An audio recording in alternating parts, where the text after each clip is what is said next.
She sold happiness in glass jars. By Flood. The poster read, "Happiness sold in glass jars. Call today," and underneath the text was a phone number. I was walking home from a long, exhausting day of work when I caught a glimpse of the paper stapled on an old telephone pole. I took a picture of it thinking it was amusing. I was going to show it to my wife once I got to our apartment, but I was caught up with chores and forgot about it. Dinner, dishes, laundry, packing the snacks for our daughter, putting her to bed and putting her toys away that she'd left out in the living room. Every night it was the exact same routine. The next day I awoke sleeping back to back with my wife.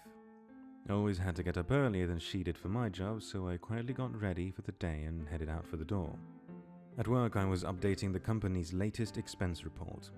Most days were similar to this one. They were basically paying me to stare at a computer for 9 hours a day and input a couple of numbers into a spreadsheet. I finished my work very quickly, so I decided to head out of the office early. It also helped that it was Friday and a lot of people leave early at the end of the week. On my way back, I was thinking of what my life had become. I did this often. I always dreamed of traveling when I was younger. I wanted to drive across the country or solo backpack across Europe. Then I met Kelsey. Don't get me wrong, I loved Kelsey. I mean, I still do. We just don't have that spark anymore. When you meet someone and get in a relationship, whether it's meant to be or not, some of your personal life plans have to be put on hold. And then that relationship turns to marriage, and then you have a baby. Then you have to enroll your daughter into a preschool, then you have to get a better paying job and work more hours and blah blah blah. I'm not trying to throw a pity party on myself, I'm just saying I wasn't exactly content with where I was in my life. I wouldn't have referred to myself as a happy person. As I took the same route home that I did every day to work and back, I walked by the same poster I had passed the day before. I don't know why, I really don't, but I decided to call the number. I figured it would be some joke, maybe someone just picks up and says "I love you" on the other end and hangs up. Or maybe it's a line to a sex worker. I had no idea what to expect. I called. It only rang once before someone picked up. "Hello?" a woman said. Hi, I'm calling about your poster, your ad." "Oh, awesome," she said calmly. "When do you want to pick it up?" "Pick what up?" "The jar," she said like it was the most obvious thing in the world. "Oh, of course, I realized that I had left work early without telling Kelsey, so I could just go and pick it up and she'd be none the wiser." "What exactly is it that you're selling?" "I've just told you, it's happiness in a glass jar. Like the poster said, happiness keeps best in glass jars. They're more durable than, say, a plastic bag." Okay, should we meet somewhere?" "Sure, I don't want to end up being a creep or something, so let's go to a public place." The public place we decided on was a Starbucks parking lot a little over a mile from me. Now, I didn't think I was really going to be buying a jar of happiness or whatever. I was 99% sure she was going to sell me drugs. Maybe heroin would be in a jar. I remember thinking, oh no, happiness is probably a nickname for some street drug and I'm going to a drug dealer. What if she's a cop? Am I going to be arrested? But something inside me told me to keep walking, and so I did. I stood outside and texted her. "I'm here." "Cool, I will be there in a second." "What are you driving?" "Silver Camry." As a final text came through, I saw her car pull in. She took a spot not too far from where I stood. I could see there was no one else in the car, which put my kidnapping fear to rest. She opened her door and stood on the pavement, looking around until her eyes met mine. I gave her a little nod of acknowledgement. She simply responded by waving her hand, gesturing for me to come over to her car, so I did. She was young, maybe mid-20s, with curly golden hair. Her skin was pale and contrasted with the all-black outfit she was wearing. I thought she looked like Glinda, the Good Witch from The Wizard of Oz, had put on the Wicked Witch's clothes. "Nice day out," she said as a greeting. "Oh, yeah, it is. I hadn't really paid attention to it." "You are the one that called about the jar, right?" "Yes, that was me." "Cool. Well, here you go." She handed me a very small glass mason jar. It couldn't have been more than 2 inches tall. Inside of it was a light. Not a light bulb, just a light. It was like someone bottled up sunshine. It glowed even in the mid-afternoon daylight. It looked like a tiny sun, or a tiny universe existing in this little crystal-walled home. I was admiring it with no attempt to hide the awe on my face. Pretty rad, isn't it? What is it? You've asked that like 3 different times. I think my answer is still the same. It's happiness. Happiness in a glass jar. What do I do with it? Keep it, she said simply. If you have any problems, shoot me a text. She started to get into her car. Wait, I said. I thought you were selling these. How much is it? Don't worry, she said with a smile. You will pay. She closed her door and I stepped out of the way as she backed up, then drove off. What the hell had just happened? What was I holding? I looked down at the jar again. Its radiance was simply mesmerizing. I put it in my pocket and I could see it glow slightly through my pants. I began to walk home. What was just a nice, sunny day quickly changed into a rainy one with clouds wrapping the sky. It was not forecasted that it would rain, or else I would have ridden the bus or subway to work that day. I jogged home trying not to get too drenched. Finally I found shelter once I made it to my apartment building. I walked up to my door and I found that my key wasn't on my keyring anymore. Shit, I can't believe I lost it again, I thought. I locked on the door and said in a somewhat louder voice, Hey babe, it's me. I don't know what happened to my key. I heard the door being unlocked from the inside. When the door opened, I was greeted by a large, heavy-set man with greasy hair and unkempt goatee. He said, I think you got the wrong door, bud. Oh, I said, disoriented. My bad, sorry, have a good one. He let out a chuckle as he closed the door. Apartment number 33. I know that was my apartment. I know it was. I'd been in apartment 33 for 5 years now. But that was not my apartment. From what I could see inside, all the furniture was different. It was painted a different color. It was all wrong. I felt like I'd hit my head and was drugged. In that moment, nothing made sense. I pulled out my phone to call Kelsey so she could call me down and tell me I just got confused for a second. But her contact wasn't in my phone.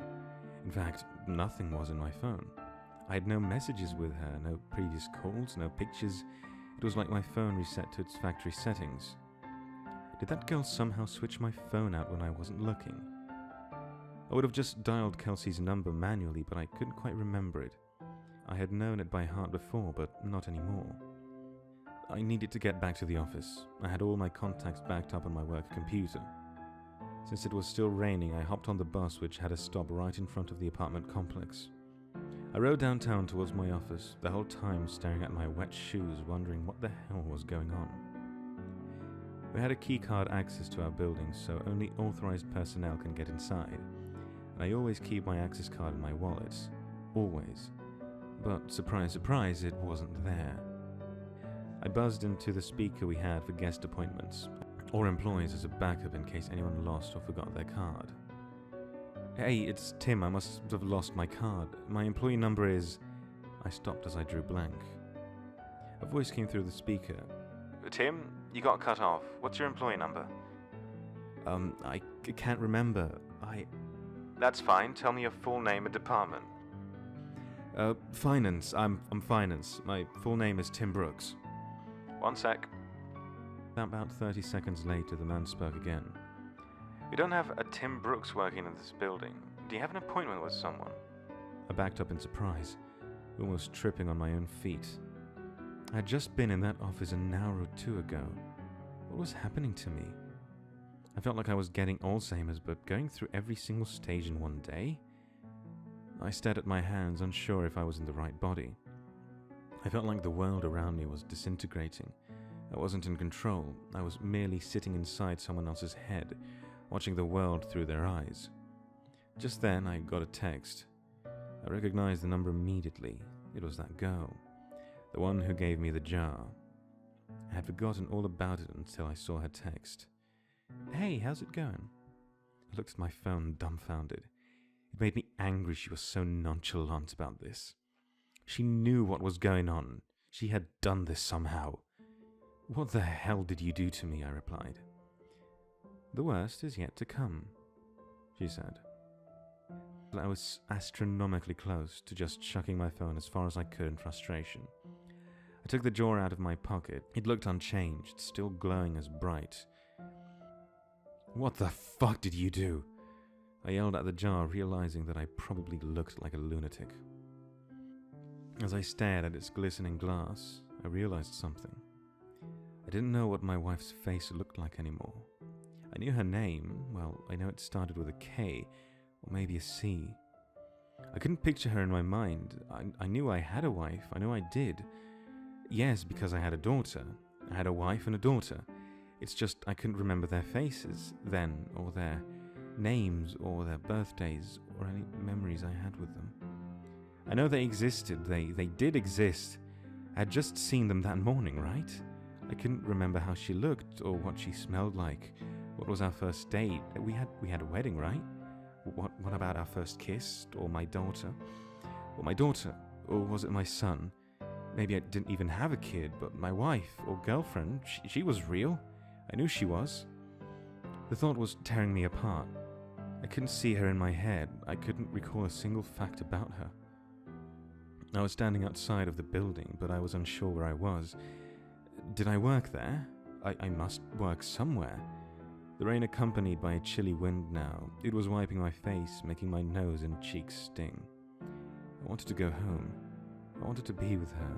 I wanted to be warm. I wanted to go into a shitty office job that kept a roof over my head. I wanted it all. I was soaking wet. I was miserable. I couldn't remember my parents or my childhood. Did I even have any friends? Why was I in the rain? I looked down at my hand. I was still clutching the jar. The only memory of my entire life I could concretely remember was that girl giving it to me, telling me it was happiness. It did not bring happiness. It brought pain. It brought suffering. I was more miserable in that moment than I'd ever been. My phone buzzed. "Break the jar, Tim." I looked at my other hand with the setting sun and the rainy sky. I swear the jar glowed brighter than any streetlight near me. I didn't even break it because I was following her instruction. I broke it because I was angry. I broke it because I was upset, and I needed a release. I raised my hand above my head and brought it down in one swift motion. The dark, chilly air accompanying the rain spread away like it was a shockwave of a bomb going off, and I was at the epicenter. I saw the warm, yellow light from inside the jar spread rapidly across the ground and ascend into the sky. It was as if I was watching the beginnings of a universe being created, like God had just snapped his fingers and said, "Let there be light." I was engulfed in it. I could no longer see the street or rain or anything dark. I felt like I was plummeting into a star, going faster than the speed of light. I felt like sitting in front of a fire on a cold winter night, but warmth was covering every inch of my body. Then I blinked. Immediately I could feel the sheets beneath me and my back barely touching my wife's. I was staring out the window. The morning light drenched through the glass and gleamed on my face. I stood from bed and grabbed my phone. It was Friday morning, and I had one text. "Let me know if you ever need another jar." Smiley face. I called in sick to work. I snuck into my daughter's room and greeted her with a kiss and told her she didn't have to go to school today. We were going to have a family day. She smiled and stretched out her arms with a yawn before curling up and falling back asleep. I got back in bed and squeezed my wife tightly. I didn't let go for hours. Our daughter came into our room and woke us up eventually. She jumped on the bed and shouted for us to wake up. Yesterday I may have found that annoying. Yesterday I may have found a lot of things annoying, or monotonous, or dull. But not today. Today I pulled her under the covers between me and Kelsey. Today was going to be a good day. And today I was happy.